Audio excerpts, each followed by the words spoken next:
All right, today on What to Do, we are working on the Ventrac machine. It's a 4200 VXD. The problem we're having is the steering cylinder is leaking hydraulic fluid every time you turn. It's pouring out. So we're gonna remove the cylinder, and this is how you do it. All right, so I already took one nut off of here, but this is the machine right here. All right, and you're gonna need a 1/16 socket, okay? Now, this is your steering cylinder here. When you turn, we are pouring fluid out of here, as you can see. All right, so I went ahead and I took this nut off. Now, you're gonna have to get this machine up in the air a little bit. I do have a lift here in the shop, but this lift actually didn't fit this machine. So what you're gonna need to do, hopefully you can see this, I put a 2-ton under there, and it's right on, you can't see it from there, but it's underneath the center of the Ventrac on the frame. There, you got a better look there. All right. The reason I did that, this bolt is accessible, but in order to get to this other bolt up here, I had no ground clearance to get my gun in there on an angle, and taking that off by hand was just really difficult. So I needed to get that up in the air a little bit so that I had enough room for the gun to get onto that bolt. All right, so I already went ahead and took that nut off, and what I'm going to do now is, I mean, this is really tight here. I am going to, without destroying these threads, just get a little pry bar and try to pry this nut out of here. But I can only do this with one hand, so let me pry that out and I'll be right back. So I took this bar here, had a little lip on there. The bolt's still in there, but basically I just stuck it in there and banged down on that bolt. And I got it pretty much almost out. So what I'm gonna do now, I can't fit my bar in there, is see if I can get some type of punch, put it down on an angle, and tap that bolt out the rest of the way. Got the bolt out of there. Now that should free this up here. Okay, we got that part out.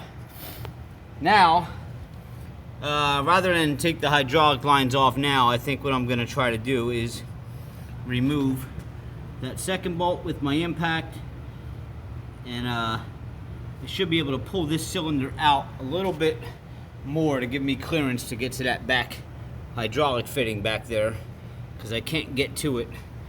Well, I probably can, but I bust a lot of knuckles. But I want to remove that other bolt on the other end and pull this cylinder out a little bit, and then I'll go ahead and remove the hydraulic. All right, I was able to get that. That one actually fell out once I started loosening it with the air gun. The whole thing just dropped out. So that, I didn't really have to beat that out. I was kind of worried about that because you have very limited room in there to really tap this thing out. So now we should be able to just slide this out like so, and there you go.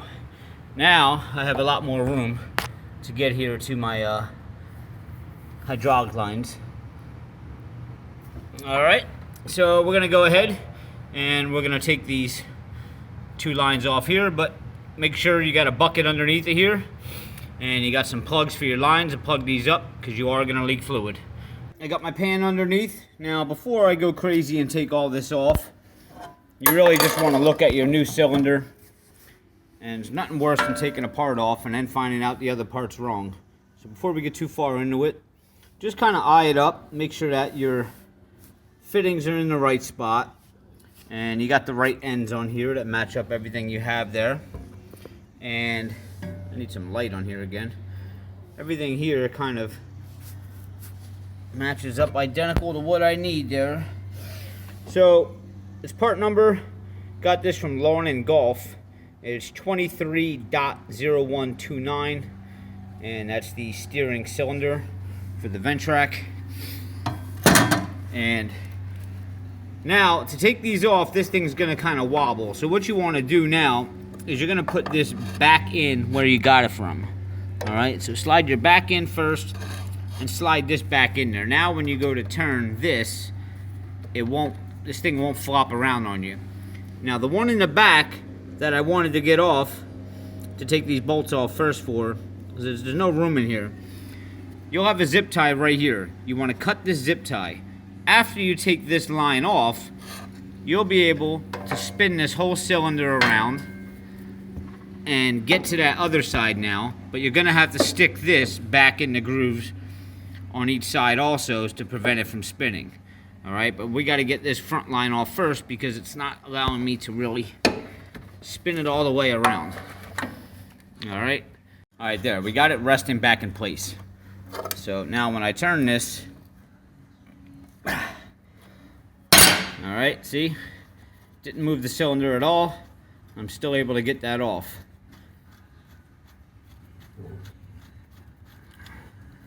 Alright, actually we didn't have any fluid come out of there, so that's good. Now we should be able to pull this out and see how much room we got with this one now. This thing we can go anywhere with. So, I don't know if I could do this with one hand. Alright, now what I did was I flipped the cylinder around. So now I'm actually able to take this one off without this spinning around. Now before you do this, this is where you want to mark, because these both have the same fittings on them and you're going to get confused. Mark your hoses on which one goes to the rear and which one goes to the front. Alright, so we will call that one the front because this is the rear of the machine, and we'll call this one the rear. But also remember that you flip this around, so don't get it confused. Alright, because once you take this off, this technically goes the other way. So now would be a good time to mark your hoses so that you know where they go back on the other cylinder. These fittings you don't have to take off right now on here. When we take this hose off and pull this out, we're going to do these on the bench, and then we're going to put them in our new one and put it back on. Alright, so let me go ahead and take this off. I need both hands here, but it's the same process as that one. Just put your wrench on there and break it free. I got this one loose. No fluid out of there. But I also put a piece of tape on here telling me that this is going to be my front. Remember, this is flipped around, so this one will be the front. And I just put one piece of tape on there telling me the blue is my front line. Alright, now we can pull this sucker out. And we're free. And we'll take those fittings off on the bench and fit them in our new one. Okay, we got our new fittings on, going the right way. And on the end here, you're going to have your grease fittings that'll have little caps on them. Just pop them off. Couldn't hurt, squirt a little grease in there now. Because you want, this is, going to move a little bit and pivot. And this needs to be greased up. So just grease them now while you have it off. And when you put this back on, just make sure that you have these on the right side. Alright, you don't want to have it flipped upside down like that, and you don't want to have it backwards either. Okay, so this is actually the part that extends. This is a permanent weld. So if you need to know, the part that extends is the part that you would see typically right here. So that's how you know you're putting it on right. And we're going to grease these up, and then we're going to go ahead and we're going to fit it back in the machine. When you fit this back up there, you're going to notice, once you slide it back in the hole up there, you're going to notice that this end doesn't exactly reach that end. Now, that's okay, because once you get that end tightened in and you put your hoses back on, you'll be able to turn on the machine and you'll be able to actually use the pressure from the hydraulic fluid to push this out. Alright, so once you activate your steering, it's gonna push this out, and you can pretty much adjust it to the length that you need at that point. Now, when you put these, before you go ahead and bolt this in, you probably want to go ahead and put your hoses back on. Remember, our blue one is going up there to the front, and this other hose will come to the back. So I would put them on before you go ahead and put that bolt in up there, in case you need to move this around to get these on properly. You don't want to cross thread them, then you're going to have a leak up here. I got my hoses back on. It's pretty simple. Now, there's a very important safety tip, because what you're going to do is you're trying to line this hole up that's on the other end. Now, down here. And what you're going to be tempted to do is stick your finger up in that hole as you're moving this cylinder around to line it up. And you are going to crush your finger. So what you want to do is get yourself a punch that's shaped like a cone here, and I'll show you on the old cylinder. When you stick this in there, you'll eventually get to the spot that is the exact size of it, and you're able to move that around. Alright, so use this as your unbreakable finger right here. So put this up in there as you're trying to adjust it until you can slide it all the way up in there, and then pull it out, and you know that your hole will be aligned and you can just slide your bolt in. That actually lined up fairly easy. Now I got an adjustable on the top nut there, and I'm just going to put my air gun on the bottom, and we're going to tighten it up all the way. She's tightened up, so now you have this pivot because of this that you greased in there, and this will pivot up and down now. So what we're going to do here is we're actually going to clean up all this mess, get it out of here, and I am going to start up the machine. Well, I'm going to take it down off of the jack because I no longer need to get under here. Take it down off of the jack, start up the machine, and we're going to let the hydraulics itself push this up to where we need it. Now, when I said let the hydraulics do the work, we're going to sit on the machine, start it up, and as you turn that steering wheel, that cylinder will retract out and we'll be able to line it up.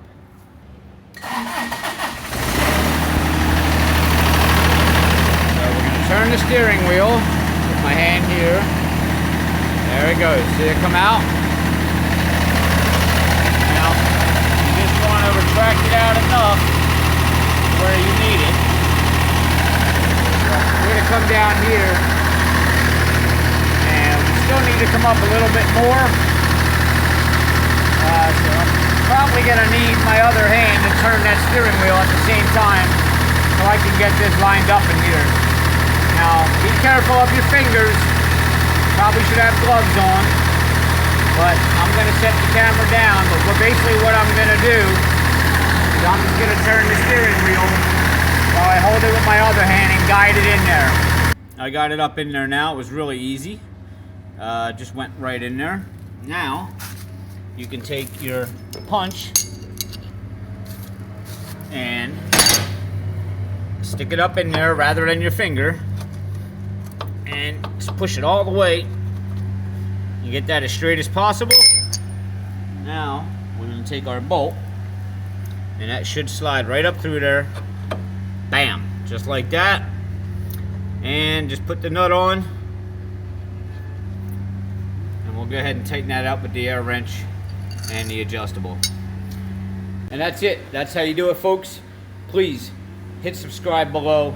Give me a like. I'm really trying to get my subscribers up. I'm doing these videos daily, and I appreciate everybody watching and the support. Hopefully I'm helping some of you guys out there, and that's how you put a steering cylinder on a Ventrac 4200 VXD, and I'll see you guys next time.